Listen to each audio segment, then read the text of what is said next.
안녕하세요. 투잡 전문가 투잡남입니다. 여러분, 메타버스에 대한 열기가 굉장히 뜨겁습니다. 얼마 전 TV에서 이투스 메타버스 광고를 한 거를 본 적이 있어요. 또 치킨을 판매하는 회사에서도 메타버스를 내놨더라고요. LG도 뛰어들기 시작했습니다.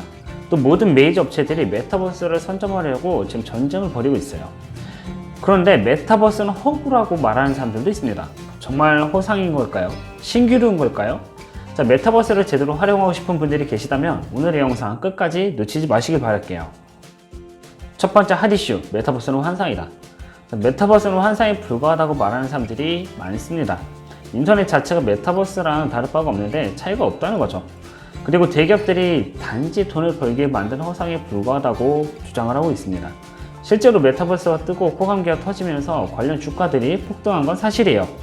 여기에서 저는 메타버스는 환상이고 문제가 있다라고 생각하지는 않습니다. 왜냐하면 메타버스를 유튜버와 같은 플랫폼으로 저는 생각하고 있기 때문입니다. 유튜버와 같다니 무슨 소리인가? 자, 말 그대로 또 하나의 SNS와 비슷한 역할을 한다고 저는 생각을 하고 있습니다. 유튜브 세상은 우선 인플루언서와 직접 소통을 할 수는 없습니다. 얼굴을 가리는 경우도 있고요. 저처럼 혹은 이야기를 들을 기회가 그렇게 많지는 않습니다. 일방적으로 여러분이 제 이야기를 들어야 돼요. 채팅하고 댓글이 유일한 소통 창구라고 볼 수 있는 거죠. 실시간 오디오 서비스의 경우 목소리로 소통이 가능하지만 얼굴이나 다른 것들이 보이지 않아서 불편함이 존재합니다. 그래서 클럽하우스가 떴다가 조금 사그라들었죠. 반면에 제페토하고 이프렌드는 어떨까요?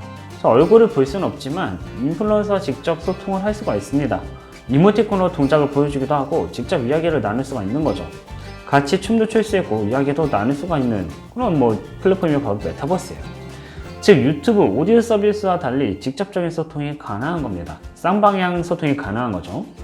그렇기에 기업들이 너도 나도 월드 생성하고 유튜버나 연예인들을 고용해가지고 자신들의 상품을 판매하는 그런 시도들을 지금 계속해서 이어나가고 있습니다.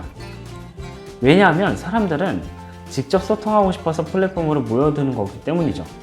사람들이 있으니까 돈을 벌 수 있다고 생각을 하는 겁니다. 자, 일반인들은 그러면 어떻게 활용할 수 있을까요? 최근에 직접적으로 이프렌드에서 강의를 진행하면서 해답을 얻었습니다. 바로 가능하다면 유튜브나 블로그와 같은 SNS도 있어야 된다는 거예요. 자, 그 까닭은 나를 찾아주는 사람이 없으면 메타버스는 소용이 없기 때문입니다. 메타버스에서 모임 자체를 못해요. 유튜브나 블로그에서 사람들을 모으고 그 사람들을 대상으로 모임을 진행해야 여러분이 뭔가 판매를 하든 뭘 하든 가능성을 가져갈 수가 있는 겁니다.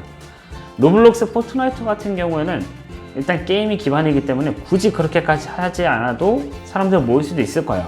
하지만 역시나 나를 찾아주는 사람들을 모으지 못하면 메타버스 플랫폼은 그냥 껍데기에 불과합니다. 그렇게 무작정 플랫폼에 뛰어들어서 뭔가를 하기보다는 자신만의 또 다른 플랫폼을 만들고 거기서 사람들을 모아야 여러분이 메타버스로 실제적으로 돈을 벌 수가 있습니다. 자, 그럼 구체적으로 어떻게 할까요?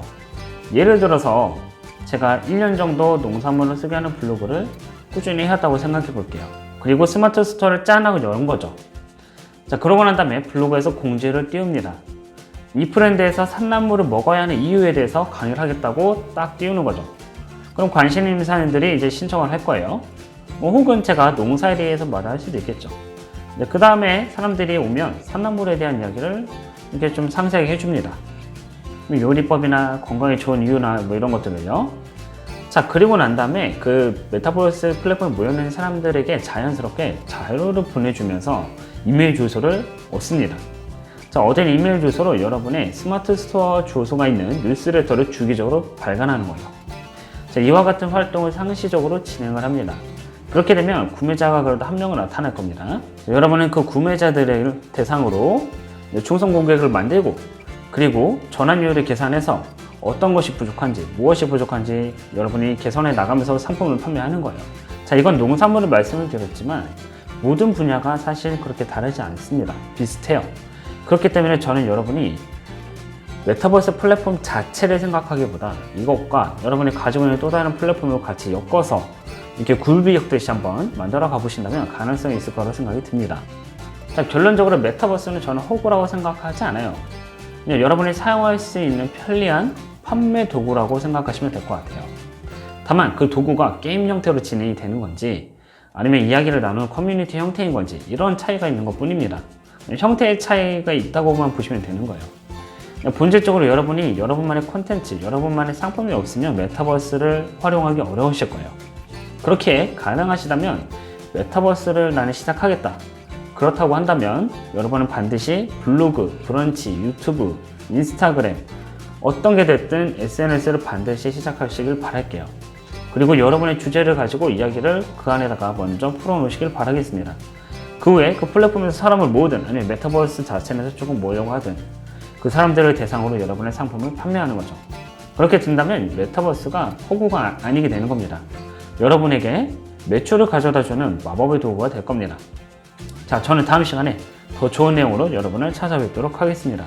감사합니다.